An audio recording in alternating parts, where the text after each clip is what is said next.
The Panthers have their Stanley Cup and have also paid some veteran players. So, for the need for the Panthers to develop some players on the cheap to continue their championship window, the question is, how much pressure now is there on Geordie Kinnear?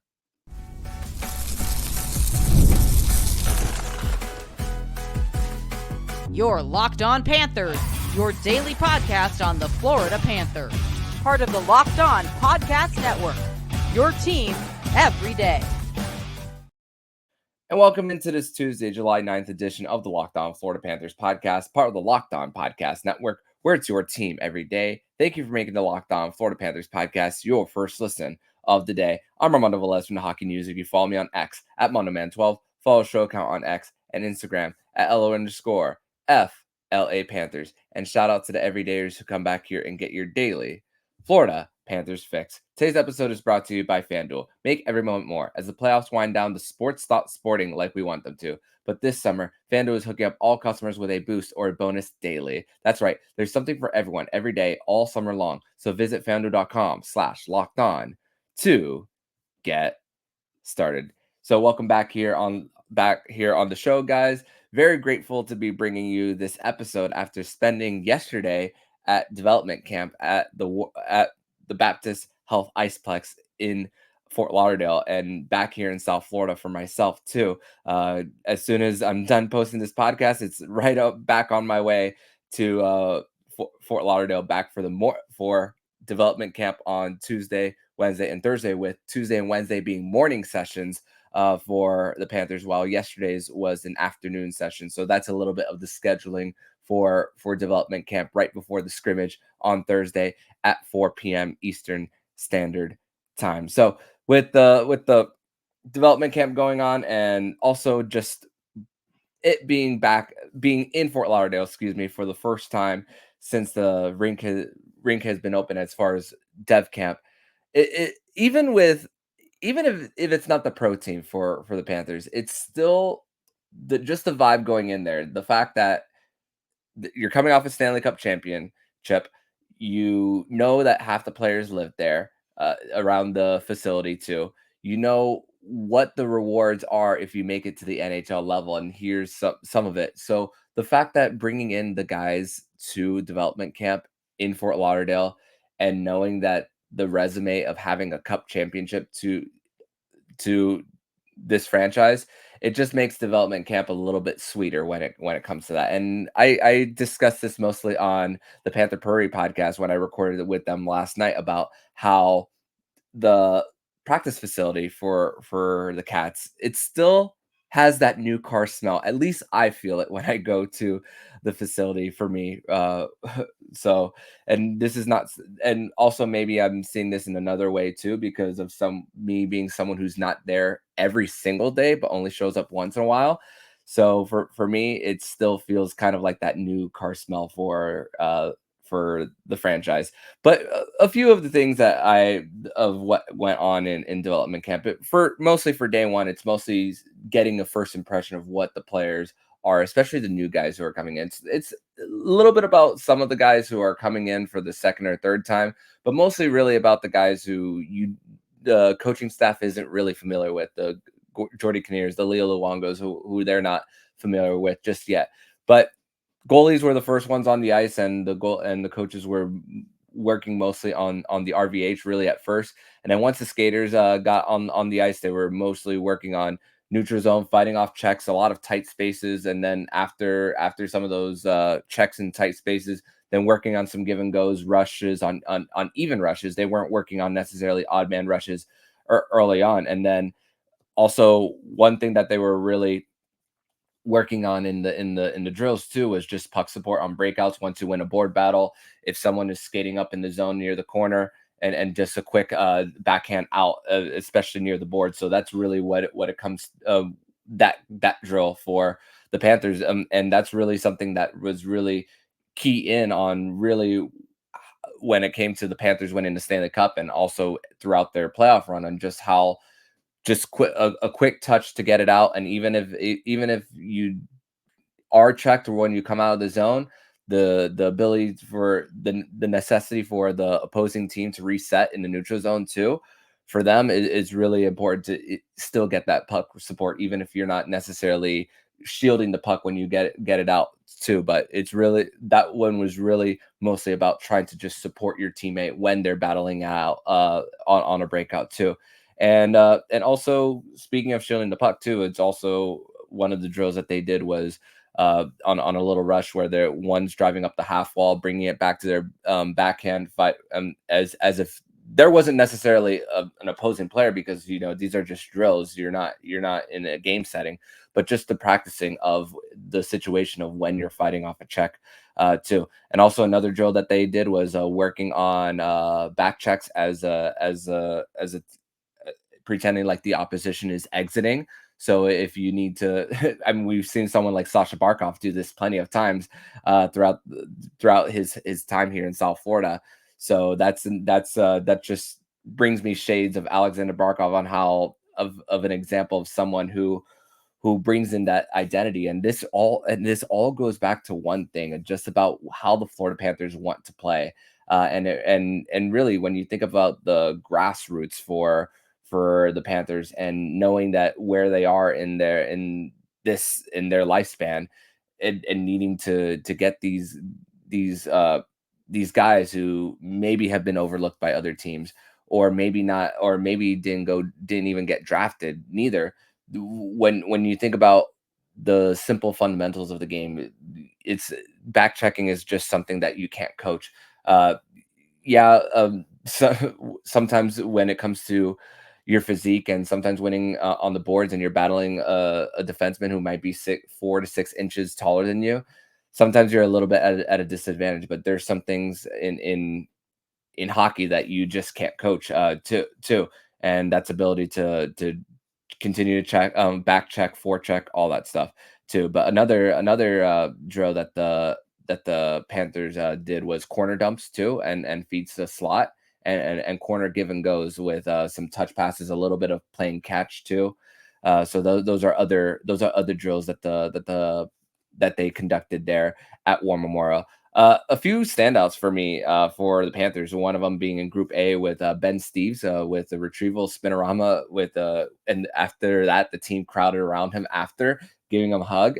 There was this one drill that the nets were on the both sides of the face-off circles, and like I said earlier with the neutral zone drill, uh, I feel like a really good focus was just how to battle in tight spaces, really. And because one thing when it comes to the transition from whether it's NCAA, junior hockey, all the way to the NHL level, is that there's not as many open lanes of north south hockey as much, and it's a lot harder to get to go in a straight line to the net too. So really, the concept here, at least the impression of me, this isn't even really something. This is unfortunately something I did not ask Jordie Kinnear of what his plan was, but it looked like that was what the plan was this whole time, of just how you battle it off, and how when someone's right in your face, right there, how you're able to just what your next move is going to be. Are you gonna circle it back and get it to the point, or are you gonna get it back and go to your backhand and dump it in, and then fight for more zone time, and hopefully your other teammates get in on the forecheck too. If this is a game situation, which these are not for the Panthers too. Ben Steves was the one who stuck out to me too, and another one for me was Olivier Ocliar. I hope I'm pronouncing that correctly. I'm gonna double check that later. Ocliar was someone who the Panthers signed back in April, right before the playoffs started too. A guy who went a little under the radar, a guy from Czechia, Slovakia, excuse me, who played in Czechia last year. So maybe for the Panthers, maybe a little bit of a diamond in the rough for him. So I spoke about Mikolas Hovorkas, who right-handed shot defenseman, who the Panthers are in a big need for right-handed defensemen in their system. He's signed. He was signed just a few months ago.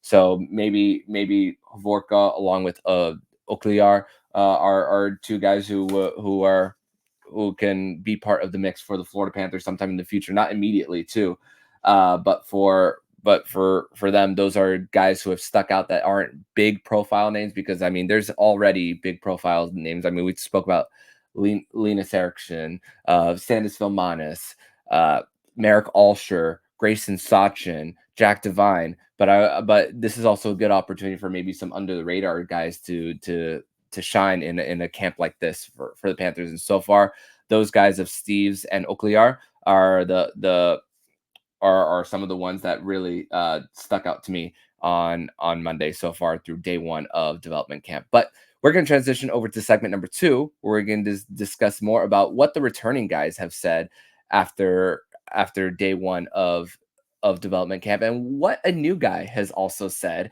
after being drafted by the Florida Panthers. We are going to discuss that next here on the Locked On Florida Panthers podcast.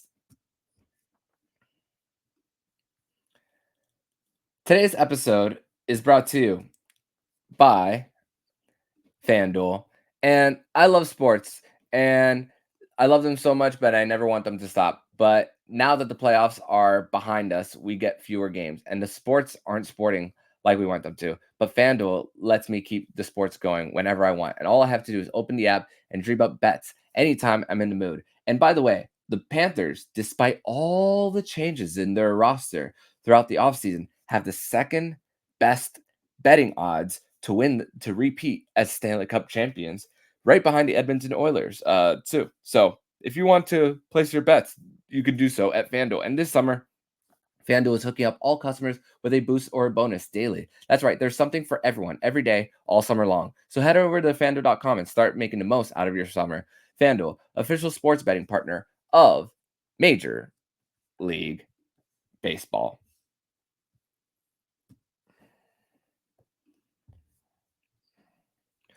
Welcome back into this Tuesday, July 9th edition of the Locked On Florida Panthers podcast. Thank you once again for making the Locked On Florida Panthers podcast your first listen of the day. And if you're watching Fox Sports or ESPN on your TV all day, have to turn down the volume with all the shouting. Make the switch to Locked On Sports Day, a free 24/7 sports streaming channel program for you every day to bring you the biggest stories without all the screaming. Locked On Sports Day brings you the can't miss analysis, opinions, and news, streaming 24/7 on YouTube or the free Amazon Fire TV channels app, part of the Locked On Podcast Network. Your team every day. So, I want to discuss more about some of the guys are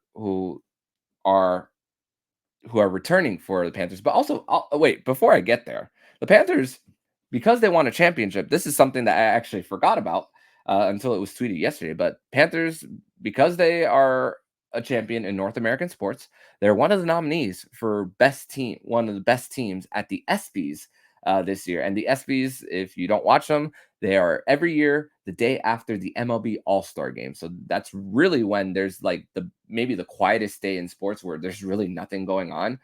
So that's when it's the appropriate time to have the ESPYs. And for what it's worth, the last NHL team to win best team for the ESPYs was the 1994 New York Rangers. They were honored the very next year at the 1995 ESPYs too. So temper your expectations on whether the Panthers win that. What matters is the Panthers won the cup. That is all that matters. So that's all I care about. Nobody's talking about the Panthers and nobody's talking about the Connor McDavid winning the Conn Smythe as far in at least in Pantherland here too. We care about is the Stanley Cup. But speaking of that,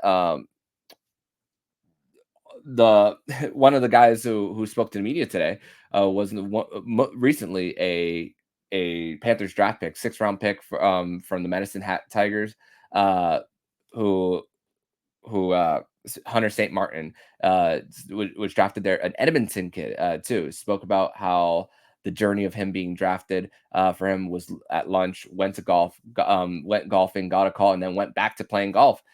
Crazy to think that when you're the different mindsets of guys who are told whether they're going to be drafted high versus when they're not, and then to temper the expectations. But also for Martin, I think that it's St. Martin, excuse me. I think it's great that he wasn't around the TV, because that, me personally, if I'm in the position that if I'm getting drafted and I'm watching it, it's anxiety driven and going through all the rounds, hours by hours, and then not hearing your name called.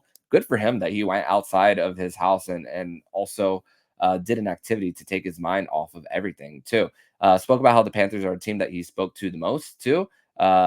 he also went drafted late back in his junior days, and also being an Edmonton kid, got a whole bunch of Panther gear. It was he said that his mom can't wear any oil Panthers gear because he's afraid that she's gonna get jumped. But also spoke about the game 7, and he also used a word that tells me you're Gen Z without telling me you're Gen Z. And he said when it came to the Stanley Cup final, he says, "I'm sure it was bustling here." I was just thinking, "Oh no."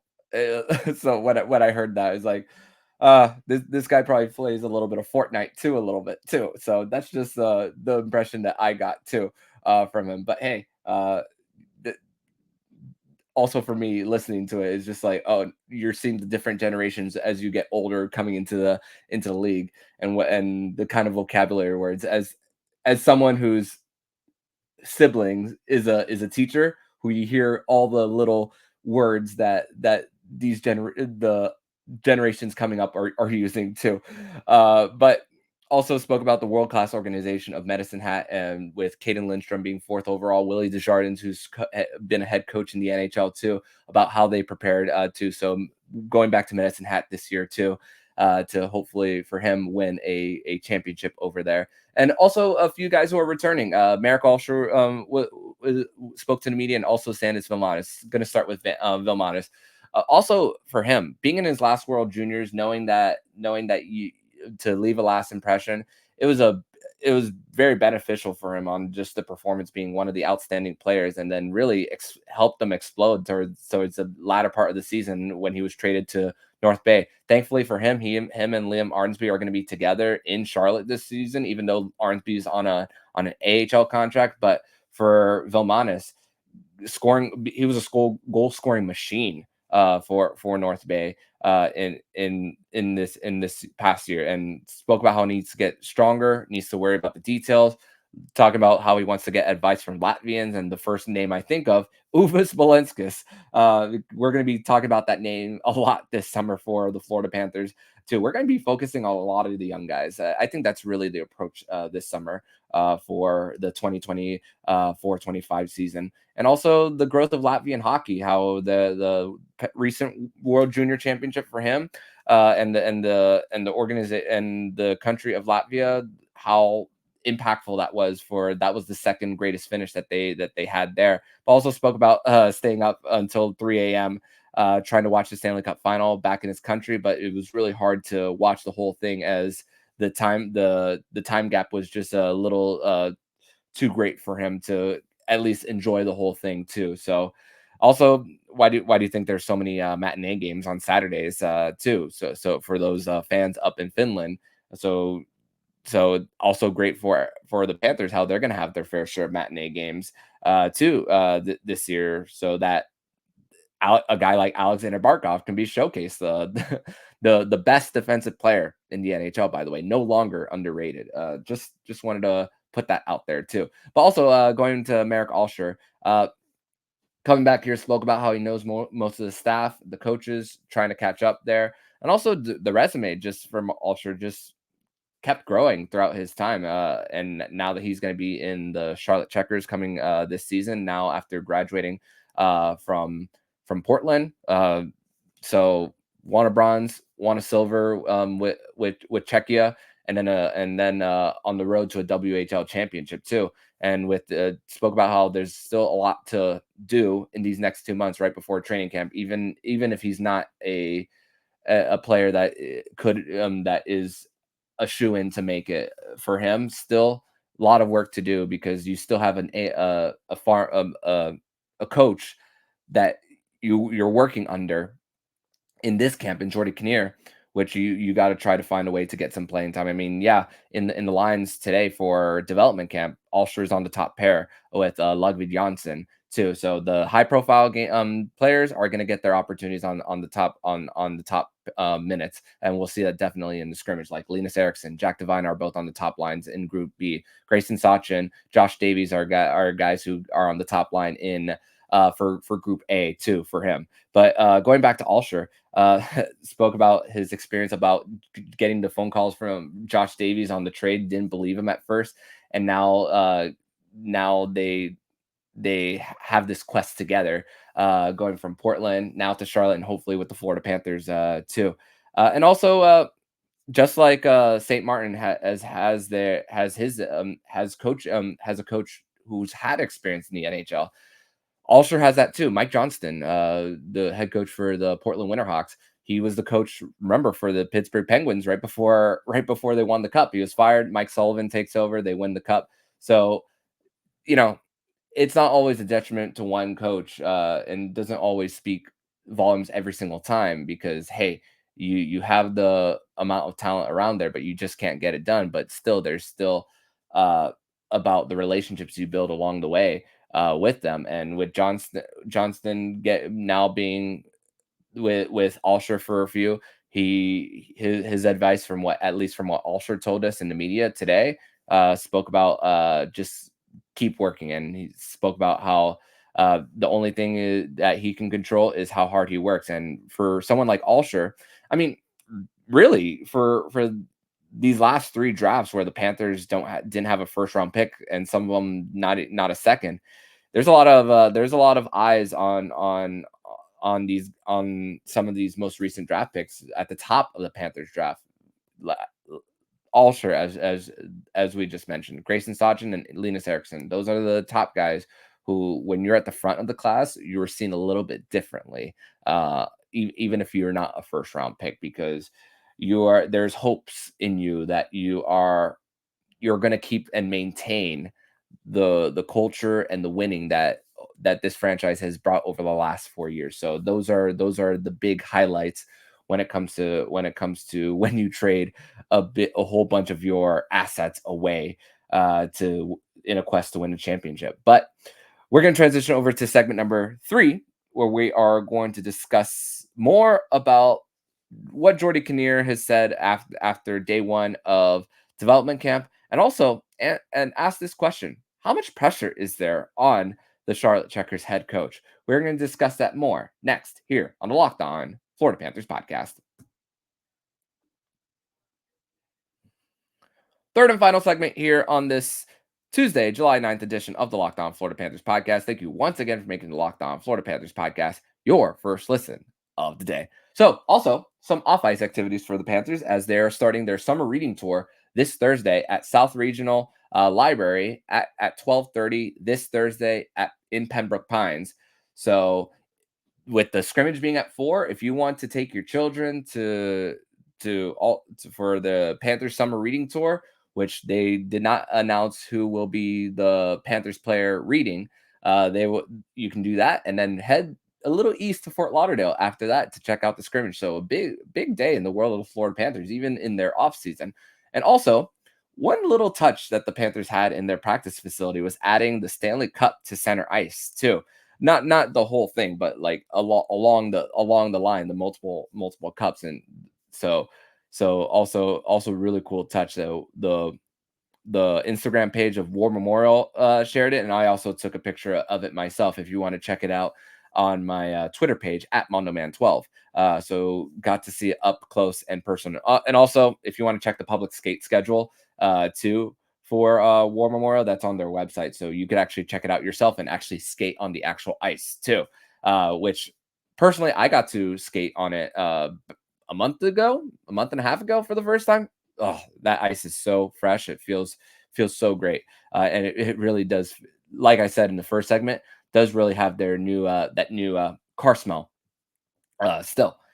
But going back to Geordie Kinnear, spoke about how when the bond that the Panthers had was really a big reason of why they won, and how the process really starts at development camp. Spoke about how just about how the team wants to play, and also got to mention a little bit of Paul Maurice too, about how he wants. So it also gives the impression of how much communication there is up and down the organization too. It's like, hey, how's this guy doing?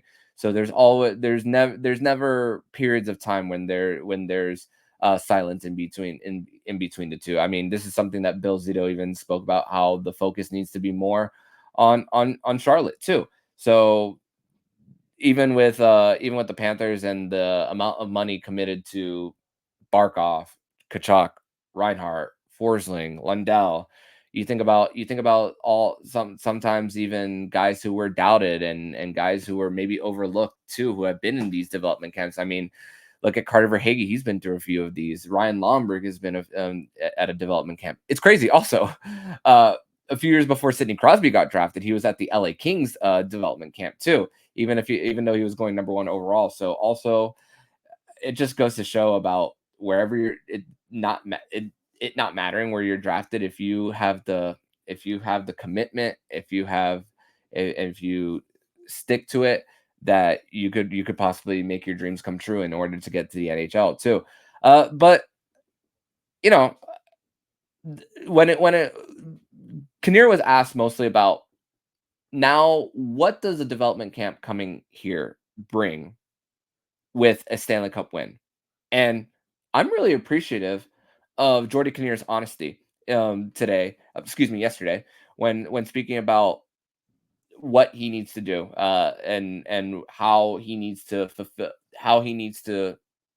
keep up with the reputation of the Florida Panthers, of how they brought everything. Because once again, this was a team that was built of players that were not drafted by the team, mostly of guys who were using their assets to trade away and then bringing them. I mean, look at even the guys in their top 9. Not a lot of time spent at least in the Panthers organization in the AHL. So now that Geordie Kinnear sees a little bit of how they won, and now that there's a little bit of continuity with the current lineup, now comes a little bit of that added pressure. Why? Also, it's also because Geordie Kinnear is also in his 9th season with the organization too. So with Kinnear's resume, I mean, the 4 years that the Panthers were part of the Springfield Thunderbirds organization, they didn't make the playoffs once. Sorry, they didn't advance past the round 1. And also during his time in Charlotte, they only made round 2 once too.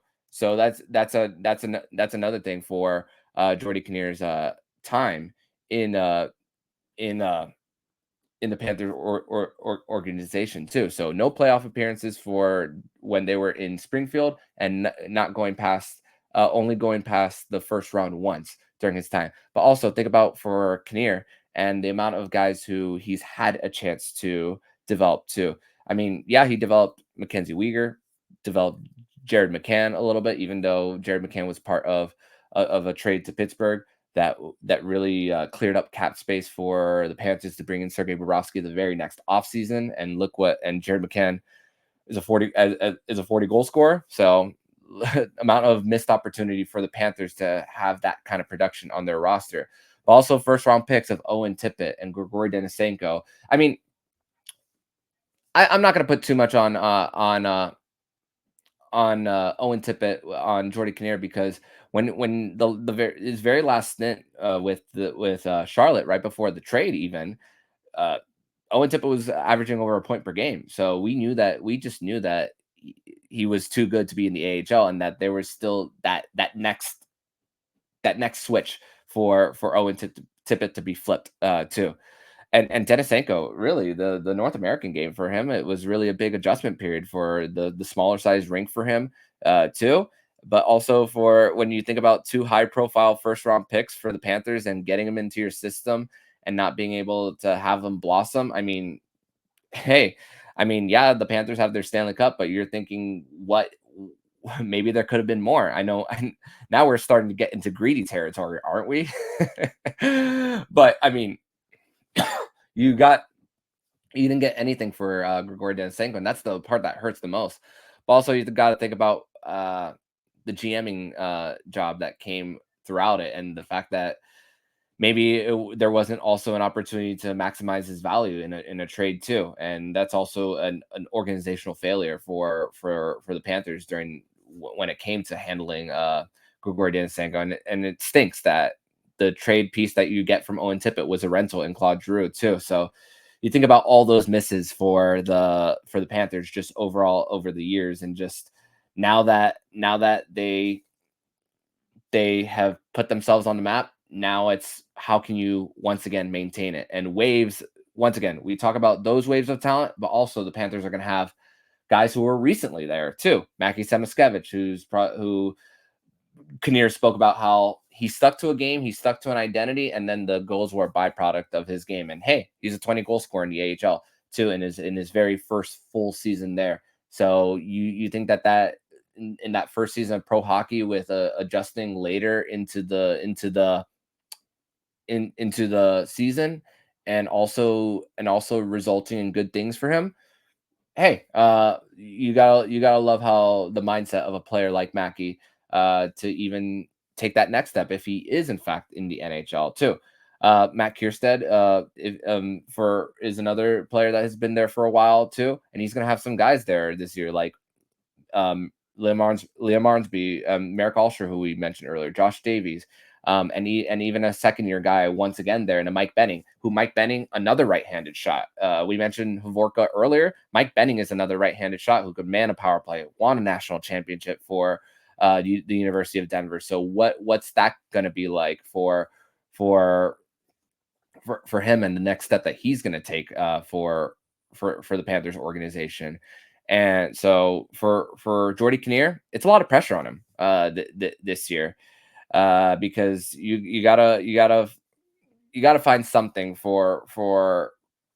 you gotta produce something when it comes to the what you're calling up and down, because you don't want the guys to call up just for emergency, send them back down. Yeah, that's what it's used for the guys who, especially on their ELCs, but you actually want some guys to produce over time for the organization too. Yeah, he's had some opportunities to develop guys like Sam Montembeau too, who, even though for Monty, I would say that was more of a product of the logjam that was in goal for the Panthers too. So I don't want to put it all on Kinnear for him, when you knew that you were probably going to lose him when you put him on waivers, and then he's blossomed in Montreal now, and he's basically the starter for them.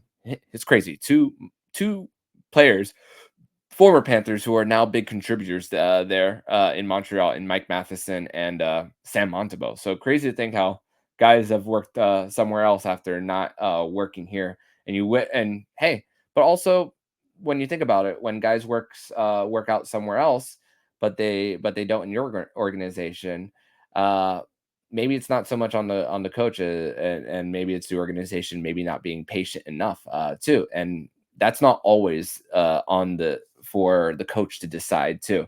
And there's only so much power that an AHL coach has.